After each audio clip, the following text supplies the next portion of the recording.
ನಂತರ ನಮ್ಮ ದೇಹ ವೀಕ್ ಆಗ್ಲಿಕ್ಕೆ ಪ್ರಾರಂಭ ಆಗುತ್ತೆ. ನನಗೇನು ವಯಸ್ಸಾಯ್ತು ಅಂತಲ್ಲ, ಆದ್ರೆ ನನ್ನ ದೇಹದಲ್ಲಿರುವಂತಹ ಮಾಂಸಖಂಡಗಳು ಕಡಿಮೆ ಆಗ್ತಾ ಇದೆ ಅಂತ.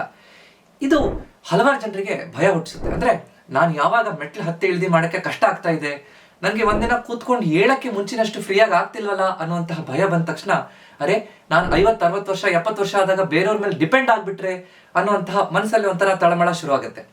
ಈ ತರ ಆಗಬಾರ್ದು ಅಂದ್ರೆ, ಅಥವಾ ಯಾಕೆ ಈ 40 ವರ್ಷದ ನಂತರ ಈ ತರ ಸಮಸ್ಯೆ ಆಗುತ್ತೆ, ಮಾಂಸಖಂಡಗಳು ಯಾಕೆ ವೀಕ್ ಆಗುತ್ತೆ, ಅದನ್ನ ಸರಿಪಡಿಸ್ಕೊಂಡು ಇಂಡಿಪೆಂಡೆಂಟ್ ಆಗಿ ಖುಷಿಯಾಗಿ ಬೇರೆಯವ್ರ ಮೇಲೆ ಡಿಪೆಂಡ್ ಆಗದೆ ಇರೋ ರೀತಿಯಲ್ಲಿ ಹೇಗೆ ನೋಡ್ಬೇಕು, ಹೇಗಿರಬೇಕು ಅಂತ ನಿಮ್ಗೆ ತಿಳ್ಕೊಬೇಕು ಅಂತಂದ್ರೆ ಈ ವಿಡಿಯೋನ ಕೊನೆ ತನಕ ನೋಡಿ.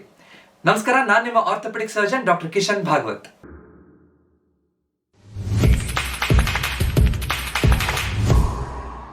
ಮೊನ್ನೆ 48 ವರ್ಷದ ಒಬ್ಬ ವ್ಯಕ್ತಿ ನನ್ನ ಹತ್ರ ಬಂದಿದ್ರು. ಡಾಕ್ಟ್ರೇ, ನನಗೆ ಸಡನ್ ಆಗಿ ಏಜ್ ಆದಂಗೆ ಅನಿಸ್ತಾ ಇದೆ, ನನಗೆ ಸುಸ್ತಾಗ್ತಾ ಇದೆ, ಮೈಕೈ ನೋವು, ವೀಕ್ನೆಸ್, ಏನು ಮಾಡೋಕ್ಕೂ ಇಂಟ್ರೆಸ್ಟೇ ಇಲ್ಲ. ಮುಂಚೆ ನಾನು ಎಷ್ಟು ಆಕ್ಟಿವ್ ಆಗಿದ್ರೆ, ಆದ್ರೆ ಈಗ ನನಗೆ ಏನು ಮಾಡೋಕ್ಕಾಗ್ತಿಲ್ವಲ್ಲ, ಯಾಕೆ ಅಂತ ಕೇಳ್ತಾ ಇದ್ರು.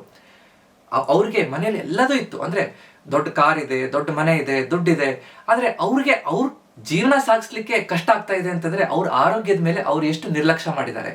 ಅಂದ್ರೆ ಇದು ವಯಸ್ಸಾಯ್ತು ಅಂತ ಅಷ್ಟೇ ಅಲ್ಲ, ನಮ್ಮ ಆರೋಗ್ಯದ ಬಗ್ಗೆ ನಾವು ಎಷ್ಟು ನಿರ್ಲಕ್ಷ್ಯ ಮಾಡ್ತಾ ಇದೀವಿ ಅಂತ ಎತ್ತು ತೋರಿಸುತ್ತೆ. ಸರಿಯಾದ ರೀತಿಯಲ್ಲಿ ನಮ್ಮ ಆರೋಗ್ಯದ ಬಗ್ಗೆ ನಾವು ಕರೆಕ್ಟಾಗಿ ಅರ್ಥ ಮಾಡಿಕೊಂಡು ಕರೆಕ್ಟ್ ಅದನ್ನು ಪಾಲಿಸಿದ್ರೆ ಖಂಡಿತ ನಾವು ಈ ವಯಸ್ಸಲ್ಲಿ 60, 70, 80 ಇದ್ದಾಗಲೂ ಕೂಡ ಬೇರೆಯವ್ರ ಮೇಲೆ ಡಿಪೆಂಡ್ ಆಗದೆ ಇರೋ ರೀತಿ ಇರಲಿಕ್ಕೆ ಸಾಧ್ಯ ಆಗುತ್ತೆ. ಒಂದು ಮನೆ ಹಳೇದಾಗ್ತಾ ಬಂದಂಗೆ ಒಳಗಡೆ ಆ ಪಿಲ್ಲರ್ಗಳು ನಿಧಾನ ವೀಕ್ ಆಗ್ತಾ ಬಂದ್ಬಿಡುತ್ತಂತೆ. ಅದೇ ತರ ನಮ್ಮ ದೇಹದಲ್ಲಿರುವಂತಹ ಮಾಂಸಖಂಡಗಳು ಈ 40 ವರ್ಷ ಆದ ನಂತರ ಪ್ರತಿ 10 ವರ್ಷಕ್ಕೆ 8% ಅಷ್ಟು ಮಾಂಸಖಂಡಗಳು ಕಡಿಮೆ ಆಗ್ತಾ ಬಂದ್ಬಿಡುತ್ತೆ. ಆವಾಗ ತೊಂದರೆ ಕಾಣಿಸ್ಕೊಳ್ಳುತ್ತೆ. ನಾನು ಒಬ್ಬ ಕೀಲು ಮೂಳೆ ತಜ್ಞನಾಗಿ ಕೇವಲ ನೋವಿಗೆ ಮಾತ್ರ ಟ್ರೀಟ್ಮೆಂಟ್ ಕೊಡೋನಲ್ಲ, ಜೀವನದಲ್ಲಿ ಆರೋಗ್ಯವಾಗಿ ಬೇರೆಯವ್ರ ಮೇಲೆ ಡಿಪೆಂಡ್ ಆಗದೆ ಇರೋ ರೀತಿಯಲ್ಲಿ ಖುಷಿಯಿಂದ ಜೀವನ ಸಾಗಿಸೋದು ಹೇಗೆ ಅಂತ ಅರ್ಥ ಮಾಡಿ ಹೇಳುವಂಥದ್ದು ನನ್ನ ಕೆಲಸ. ಅದನ್ನ ಮಾಡೋದ್ರಲ್ಲಿ ನನಗೆ ಖುಷಿ ಸಿಗುತ್ತೆ. ಸೊ ಇವತ್ತು ನಿಮ್ಗೆ ಈ 40 ವರ್ಷ ಆದ್ಮೇಲೆ ಮಾಂಸಖಂಡಗಳು ಯಾಕೆ ವೀಕ್ ಆಗುತ್ತೆ, ಅದಕ್ಕಿಂತ ಮುಖ್ಯ ಅದನ್ನ ತಡೆಗಟ್ಟೋದು ಹೇಗೆ, ಅದನ್ನ ಸರಿಪಡಿಸ್ಕೊಳ್ಳೋದು ಹೇಗೆ ಅರ್ಥ ಮಾಡ್ಕೋತಾ ಹೋಗೋಣ. ಈ ಮಾಂಸಖಂಡಗಳು ವೀಕ್ ಆಗ್ತಾ ಹೋಗುವಂಥದ್ದು ನಮ್ಗೆ ದಿನ ಗೊತ್ತಾಗಲ್ಲ, ನಮ್ಮ ದೇಹದಲ್ಲಿ ಸೈಲೆಂಟ್ ಆಗಿ ಶುರು ಆಗ್ತಾ ಇರುತ್ತೆ. ಅಂದ್ರೆ ದಿನ ಕನ್ನಡಿ ನೋಡ್ಕೊಂಡ್ರೆ ನನಗೆ ಮಾಂಸಖಂಡಗಳು ವೀಕ್ ಆಗ್ತಾ ಇದೆ ಅನ್ನೋಂತಹ ಆ ಭಾವನೆನೇ ಗೊತ್ತಾಗೋದಿಲ್ಲ. ಅದಕ್ಕೆ ದೊಡ್ಡ ತೊಂದರೆ ಆಗಿ ಅದು ಕಾಣಿಸ್ಕೊಳ್ಳುತ್ತೆ. ಒಂದು ಉದಾಹರಣೆ ತಗೊಳ್ಳೋಣ. ಒಂದು ಬ್ಯಾಂಕ್ ಅಕೌಂಟ್ ಇದೆ ನಿಮ್ದು ಅಂತ. ಬ್ಯಾಂಕ್ ಅಕೌಂಟಿಗೆ ನೀವು ದಿನ ದುಡ್ಡನ್ನ ಕಟ್ತಾ ಇರ್ತೀರಿ, ನೀವು ದುಡ್ಡನ್ನ ವಿತ್ಡ್ರಾ ಮಾಡ್ತಾ ಇರ್ತೀರಿ, ಅಂದ್ರೆ ದುಡ್ಡನ್ನ ಹೊರಗಡೆ ತೆಗಿತಾ ಇರ್ತೀರಿ. ಅವಾಗ ನಿಮ್ಮ ಬ್ಯಾಂಕ್ ಅಕೌಂಟ್ ಅಲ್ಲಿ ಒಂದಿಷ್ಟು ದುಡ್ಡು ಕರೆಕ್ಟ್ ಆಗಿರುತ್ತೆ, ಅದಕ್ಕೆ ಕರೆಕ್ಟ್ ಆಗಿ ಇಂಟ್ರೆಸ್ಟ್ ಎಲ್ಲ ಸೇರಿ ಅಲ್ಲಿ ದುಡ್ಡು ಜಮಾ ಆಗ್ತಾ ಇರುತ್ತೆ. ಆದ್ರೆ ಯಾವಾಗ ನೀವು ದುಡ್ಡು ಹೊರಗಡೆ ತಗೊಳ್ಳೋವಂಥದ್ದು ಜಾಸ್ತಿ ಆಗುತ್ತೆ, ಕಟ್ಟುವಂಥದ್ದು ಕಡಿಮೆ ಆಗುತ್ತೋ, ಆವಾಗ ನಿಮ್ಮ ಅಕೌಂಟ್ ನಿಧಾನವಾಗಿ ಕಡಿಮೆ ಆಗ್ತಾ ಬಂದ್ಬಿಡುತ್ತೆ. ಕೊನೆಗೆ ನೀವು ಕರೆಕ್ಟ್ ಆಗಿ ಅದನ್ನ ಸರಿಯಾಗಿ ಮೇಂಟೈನ್ ಮಾಡಲಿಲ್ಲ, ದುಡ್ಡನ್ನು ಸರಿಯಾಗಿ ಕಟ್ಟಲಿಲ್ಲ ಅಂತಂದ್ರೆ ನಿಮ್ಮ ಅಕೌಂಟ್ ಝೀರೋನು ಕೂಡ ಆಗ್ಬಿಡ್ಬೋದು.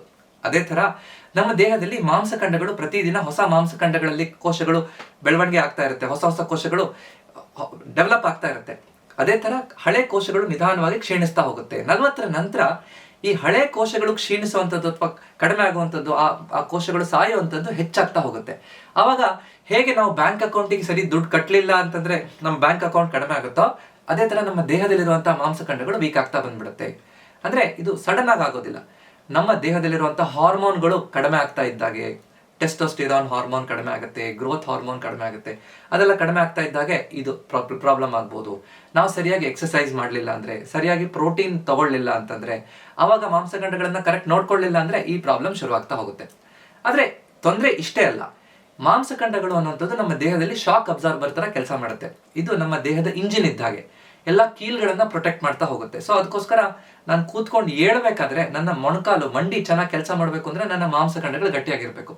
ಮಾಂಸಖಂಡ ವೀಕ್ ಆಯ್ತು ಅಂದ್ರೆ ಮಂಡಿ ಮೇಲೆ ಒತ್ತಡ ಬೀಳುತ್ತೆ, ಮಂಡಿ ಸವಕಳಿ ಬಂದು ಮಂಡಿ ನೋವು ಹೆಚ್ಚಾಗ್ಬಿಡ್ಬೋದು. ಸೊ ನಿಮ್ಗೆ ಮುಂಚೆ ಆರಾಮಾಗಿ ಮೆಟ್ಲು ಹತ್ತಿ ಇಳ್ದಿ ಮಾಡಕ್ ಆಗ್ತಾ ಇತ್ತು, ಈಗ ಕಷ್ಟ ಆಗ್ತಾ ಇದೆ. ಕೆಳಗಡೆ ಕೂತ್ಕೊಂಡು ಹೇಳೋದು ಬೇಡ ಅಂತೇಳಿ ನೀವು ಕೆಳಗಡೆ ಕೂತ್ಕೊಳ್ಳೋದನ್ನ ಕಡಿಮೆ ಮಾಡಿದಿರಿ ಅಥವಾ ನಿಲ್ಸ್ಬಿಟ್ಟಿದ್ದೀರಿ. ಈ ತೊಂದರೆ ಎಲ್ಲ ಕಾಣಿಸ್ಕೊಳ್ಳುವಂಥದ್ದು ಈ ಪ್ರಾಬ್ಲಮ್ ಇಂದ, ಮಾಂಸಖಂಡಗಳು ವೀಕ್ ಆಗ್ತಾ ಇರೋದ್ರಿಂದ. ಇದು ನಮ್ಗೆ ಗೊತ್ತಾಗಲ್ಲ ಅಷ್ಟೇ, ಸರಿಯಾಗಿ ಅರ್ಥ ಮಾಡ್ಕೊಂಡಿರಲ್ಲ ಅಷ್ಟೇ.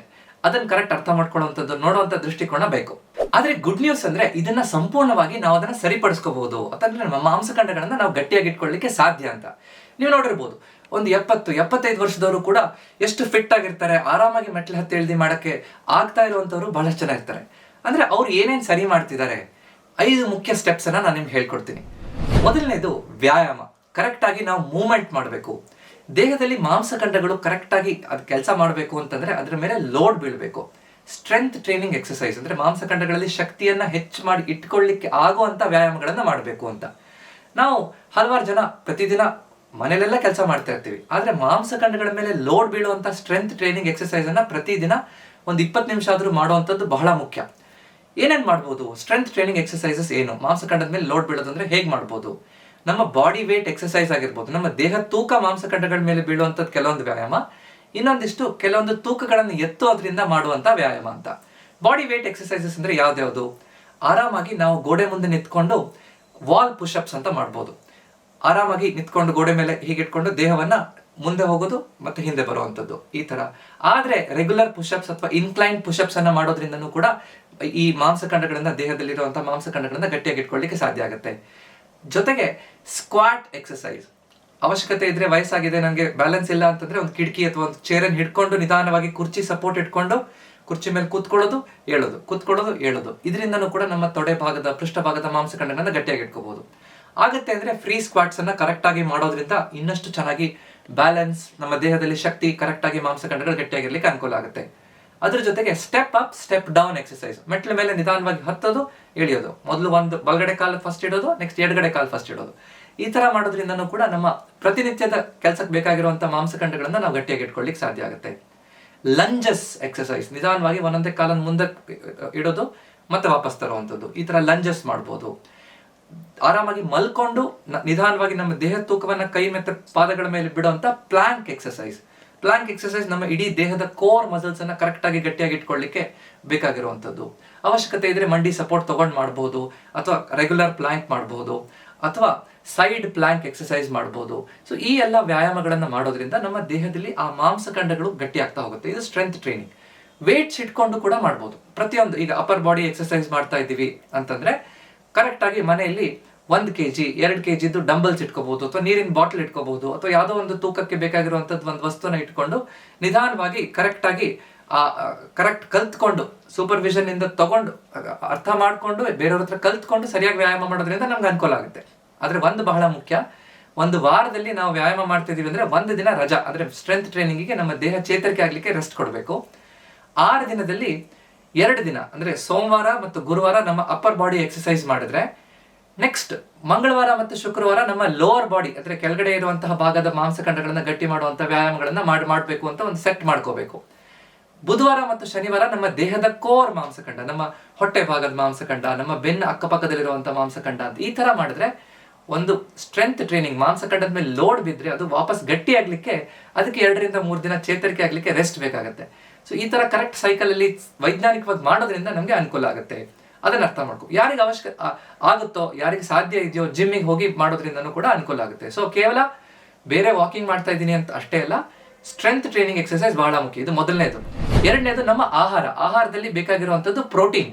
ಪ್ರೋಟೀನ್ ನಮ್ಮ ಮಾಂಸಖಂಡದ ಬಿಲ್ಡಿಂಗ್ ಬ್ಲಾಕ್. ಹೇಗೆ ನಮ್ಮ ಮನೆ ಕಟ್ಟಬೇಕು ಅಂದ್ರೆ ಇಟ್ಟಿಗೆ ಬೇಕೇ ಬೇಕೋ, ಮಾಂಸಖಂಡಗಳು ಬೇಕು ಅಂದ್ರೆ ಪ್ರೋಟೀನ್ ಬೇಕೇ ಬೇಕು. ನಮ್ಮ ದಕ್ಷಿಣ ಭಾರತದ ಆಹಾರ ಶೈಲಿಯಲ್ಲಿ ವಿಪರ್ಯಾಸ ಅಂತಂದ್ರೆ ನಾವು ಪ್ರೋಟೀನ್ ಬಹಳ ಕಡಿಮೆ ತಗೋತೀವಿ. ಕಾರ್ಬೋಹೈಡ್ರೇಟ್ಸ್ ಜಾಸ್ತಿ ಇರುತ್ತೆ. ಅನ್ನ, ಚಪಾತಿ, ಬೇರೆ ಎಲ್ಲ ಆ ಕಾರ್ಬೋಹೈಡ್ರೇಟ್ಸ್ ಹೆಚ್ಚು ನಾವು ಪ್ರತಿದಿನ ತಗೋತಾ ಇರ್ತೀವಿ. ಸೊ ಪ್ರೋಟೀನ್ ಪ್ರತಿಯೊಂದು ಆಹಾರದಲ್ಲಿ ಇದೆಯಾ ಅಂತ ಪ್ರಶ್ನೆ ಮಾಡ್ಕೋಬೇಕು. ಪ್ರೋಟೀನ್ ಅಂದ್ರೆ ಯಾವ್ದು ಡಾಕ್ಟ್ರೆ ನನ್ಗೆ ಗೊತ್ತಿಲ್ಲ, ಸರಿಯಾಗಿ ಹೇಳಿ ಅಂತಂದ್ರೆ ಸುಲಭವಾಗಿ ಅರ್ಥ ಮಾಡ್ಕೋಬೇಕು ಅಂದ್ರೆ ಹಾಲು ಮತ್ತು ಹಾಲಿನ ಪದಾರ್ಥಗಳಲ್ಲಿ ಒಳ್ಳೆ ಪ್ರೋಟೀನ್ ಇರುತ್ತೆ. ಹಾಲು, ಮೊಸರು, ಚೀಸ್, ಪನ್ನೀರ್ ಇದರಲ್ಲೆಲ್ಲ ಬಹಳ ಚೆನ್ನಾಗಿರುತ್ತೆ.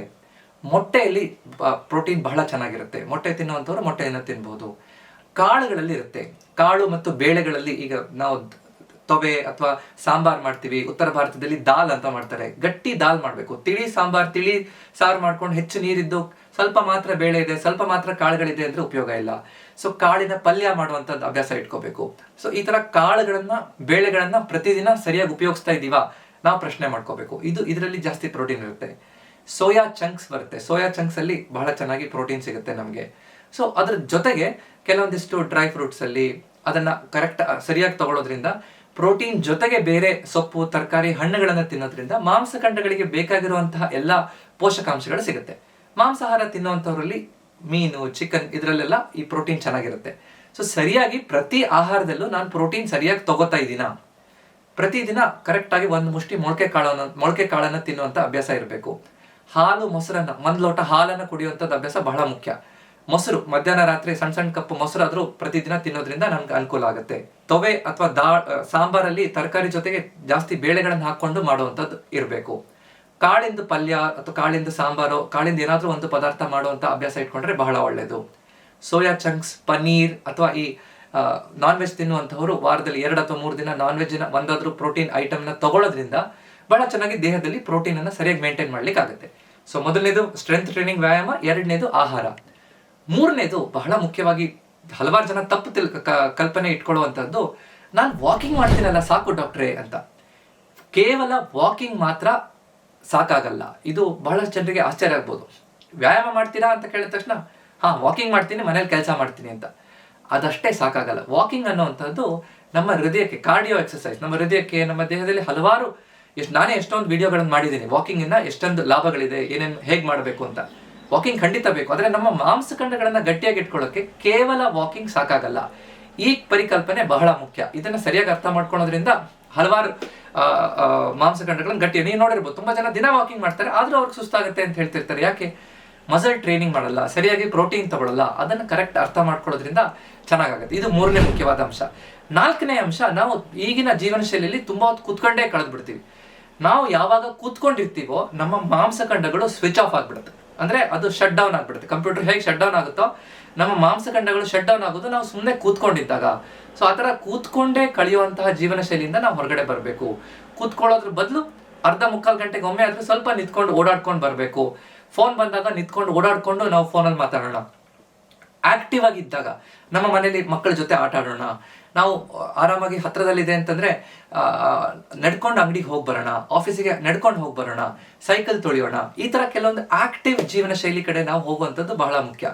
ಸಣ್ಣ ಪುಟ್ಟ ಫೋನ್ ಮಾಡಿದ್ರೆ ಸಾಕು, ಮನೆಗೆ ಸಾಮಾನು ತರಕಾರಿ ತಗೊಂಡ್ಬರ್ತಾರೆ. ಅದ್ರ ಬದಲು ನಾವು ಅಂಗಡಿಗೆ ಹೋಗಿ ನಡ್ಕೊಂಡು ಹೋಗಿ ಸಾಮಾನನ್ನು ಹಿಡ್ಕೊಂಡು ಬರೋದ್ರಿಂದ ನನಗೆ ವಾಕಿಂಗು ಆಯಿತು, ನಾನು ಮೂವ್ಮೆಂಟ್ ಮಾಡಿದಾಗೂ ಆಯಿತು, ನಮ್ಮ ಕೀಲ್ಗಳಿಗೆ ವ್ಯಾಯಾಮ ಆಯಿತು. ಆ ಸಾಮಾನು ತಗೊಂಬಂದ್ರೆ ನನಗೆ ವೇಟ್ಸ್ ಅನ್ನ ಹಿಡ್ಕೊಂಡು ನಡ್ಕೊಂಡು ಬಂದಾಗ ನಮ್ಮ ದೇಹಕ್ಕೆ ಸ್ಟ್ರೆಂತ್ ಟ್ರೈನಿಂಗ್ ಆಯಿತು. ಮಾಂಸಖಂಡಗಳು ಚೆನ್ನಾಗಿರುತ್ತೆ, ನಾವು ಆರೋಗ್ಯವಾಗಿರ್ಲಿಕ್ಕೆ ಸಾಧ್ಯ ಆಗುತ್ತೆ. ಸಣ್ಣ ಪುಟ್ಟ ಬದಲಾವಣೆಗಳನ್ನ ಮಾಡೋದು ಬಹಳ ಮುಖ್ಯ. 5ನೇ ಮುಖ್ಯವಾದಂಥದ್ದು, ಕೊನೆಯದು, ನಮಗೆ ಬೇಕಾಗಿರುವಂಥ ವಿಟಮಿನ್ ಡಿ ಅನ್ನ ನಾವು ಸರಿಯಾಗಿ ತಗೋತಾ ಇಲ್ಲ. ನಮ್ಮ ದೇಹದಲ್ಲಿ ಹಲವಾರು ಈ ಕ್ರಿಯೆಗಳಿಗೆ ಬೇಕಾಗಿರುವಂಥದ್ದು, ಮುಖ್ಯವಾಗಿ ಮಾಂಸಖಂಡಗಳು ಗಟ್ಟಿಯಾಗಿರ್ಬೇಕು ಅಂತಂದ್ರೆ ವಿಟಮಿನ್ ಡಿ ಬೇಕು. ಸೊ ಬೆಳಿಗ್ಗೆ ಹೊತ್ತು ಒಂದು 15-20 ನಿಮಿಷ ನಾವು ಸೂರ್ಯನ ಕಿರಣದಲ್ಲಿ ನಮ್ಮ ದೇಹವನ್ನು ಒಡ್ಡಬೇಕು. ಬೆಳಗ್ಗೆ ಹೊತ್ತು ಒಂದು ಕುರ್ಚಿಯಲ್ಲಿ ಕೂತ್ಕೊಂಡು ಪುಸ್ತಕ ಓದೋದಾಗ್ಲಿ ಅಥವಾ ಬೆಳಗಿನ ಸೂರ್ಯನ ಕಿರಣಗಳಲ್ಲಿ ನಾವು ವಾಕಿಂಗ್ ಮಾಡೋದಾಗ್ಲಿ, ಈ ತರ ಮಾಡೋದ್ರಿಂದ ನಮ್ಮ ದೇಹದಲ್ಲಿ ವಿಟಮಿನ್ ಡಿ ಉತ್ಪತ್ತಿ ಆಗುತ್ತೆ. ಆವಾಗ ನಮ್ಮ ಮೂಳೆ, ಮಾಂಸಖಂಡಗಳು ಮತ್ತು ಎಲ್ಲ ಸಿಸ್ಟಮ್ಗಳು, ಎಲ್ಲ ಹಲವಾರು ಈ ಆರ್ಗನ್ ಸಿಸ್ಟಮ್ಸ್ಗಳು ಚೆನ್ನಾಗಿ ಫಂಕ್ಷನ್ ಮಾಡುತ್ತೆ, ಕರೆಕ್ಟ್ ಕೆಲಸ ಮಾಡುತ್ತೆ. ಸೊ ವಿಟಮಿನ್ ಡಿ ಬೇಕು. ನಿಮಗೆ ಸುಸ್ತಾಗ್ತಾ ಇದೆ ಅಂದರೆ, ಅವಶ್ಯಕತೆ ಇದ್ರೆ ವಿಟಮಿನ್ ಡಿ ನೀವು ಟೆಸ್ಟ್ ಮಾಡಿಕೊಂಡು ಕಡಿಮೆ ಇದ್ರೆ ಅದಕ್ಕೆ ಸಪ್ಲಿಮೆಂಟ್ ತಗೊಂಡು ಕೂಡ ಅದನ್ನು ಸರಿಪಡಿಸ್ಕೋಬಹುದು. ವಿಟಮಿನ್ ಡಿ ಯಾಕೆ ಬೇಕು ಅದಕ್ಕೆ ನಾನು ಡೀಟೇಲ್ ಆಗಿ ವಿಡಿಯೋ ಮಾಡಿದ್ದೀನಿ. ಪ್ರೋಟೀನ್ ಯಾವ ಆಹಾರದಲ್ಲಿ ಸಿಗುತ್ತೆ, ಸಸ್ಯಾಹಾರಿ ಮೂಲದವರಿಗೆ ಪ್ರೋಟೀನ್ ಹೇಗೆ ಸಿಗುತ್ತೆ ನಾನು ಈ ವಿಡಿಯೋದಲ್ಲಿ ಹೇಳಿದ್ದೀನಿ. ವಾಕಿಂಗ್ ಇಂದ ಏನು ಲಾಭಗಳಾಗುತ್ತೆ ನಾನು ಈ ವಿಡಿಯೋದಲ್ಲಿ ಹೇಳಿದ್ದೀನಿ.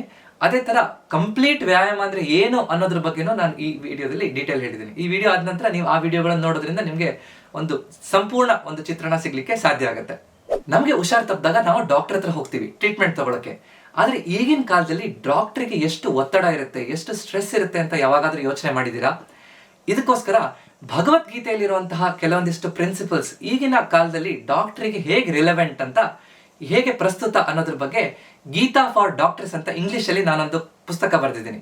ಇದು ನೀವು ನಿಮ್ಮ ಮನೆ ಅಂದ್ರೆ ನಿಮ್ಮ ಫ್ಯಾಮಿಲಿ ಡಾಕ್ಟರ್ ಆಗಿರ್ಬೋದು ಅಥವಾ ನಿಮ್ಮ ಜೀವನದಲ್ಲಿ ಯಾವ ಡಾಕ್ಟರ್ ನಿಮಗೆ ಸಹಾಯ ಮಾಡಿದಾರೋ ಅವರಿಗೆ ನೀವು ಕೊಡ್ಲಿಕ್ಕೆ ಆಗುವಂತ ಒಂದು ಬೆಸ್ಟ್ ಗಿಫ್ಟ್. ಅದರಲ್ಲಿ ಅಮೆಝಾನ್ ಲಿಂಕ್ ಅನ್ನ ನಾನು ಕೊಟ್ಟಿರ್ತೀನಿ, ಡಿಸ್ಕ್ರಿಪ್ಷನ್ ಮತ್ತು ಪಿನ್ಡ್ ಕಾಮೆಂಟ್ ಅಲ್ಲಿ ಇರುತ್ತೆ. ಸೊ ಅದರಲ್ಲಿ ನೀವು ಹೋಗಿ ಈ ಪುಸ್ತಕನ ತಗೊಂಡು ನಿಮ್ಮ ಮನೆಯಲ್ಲಿ ನಿಮ್ಗೆ ಫ್ಯಾಮಿಲಿಯಲ್ಲಿ ಯಾರಾದರೂ ಡಾಕ್ಟರ್ ಇದ್ರೆ ಅಥವಾ ನಿಮ್ಮ ರೆಗ್ಯುಲರ್ ಆಗಿ ನೀವು ಹೋಗ್ತಾ ಇರುವಂತಹ ಡಾಕ್ಟರ್ ಇದ್ರೆ, ನಿಮ್ಮ ಜೀವನದಲ್ಲಿ ನಿಮ್ಗೆ ಸಹಾಯ ಮಾಡಿರುವಂತಹ ಡಾಕ್ಟರ್ ಇದ್ರೆ ಅವ್ರಿಗೆ ಇದನ್ನ ಗಿಫ್ಟ್ ಆಗಿ ಕೊಡಿ.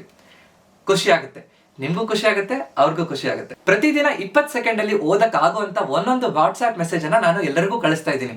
ನೀವಿನ್ನೂ ಆ ಗುಂಪಿಗೆ ಸೇರ್ಕೊಂಡಿಲ್ಲ ಅಂದ್ರೆ ಡಿಸ್ಕ್ರಿಪ್ಷನ್ ಮತ್ತು ಪಿನ್ ಕಾಮೆಂಟ್ ಅಲ್ಲಿ ಕೊಟ್ಟಿರುವಂತಹ ಗ್ರೂಪ್ ಅಲ್ಲಿ ಜಾಯಿನ್ ಆಗಿ ಫ್ರೀ ಆಗಿ ನಿಮ್ಗೆ ಒಂದೊಂದು ಆರೋಗ್ಯದ ಮಾಹಿತಿಯನ್ನ ಪ್ರತಿದಿನ ಕಳಿಸ್ಕೊಡ್ತೀನಿ.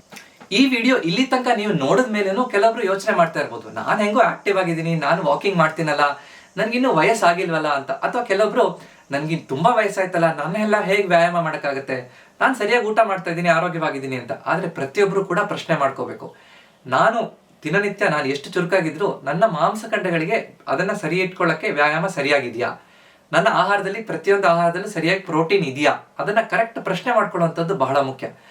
ನಾನು ಹೆಂಗಿದ್ರು ನಾನು ಚೇಂಜ್ ಆಗಲ್ಲ ನಾನಂತ ಇದ್ರೆ ಆಲ್ ದ ಬೆಸ್ಟ್.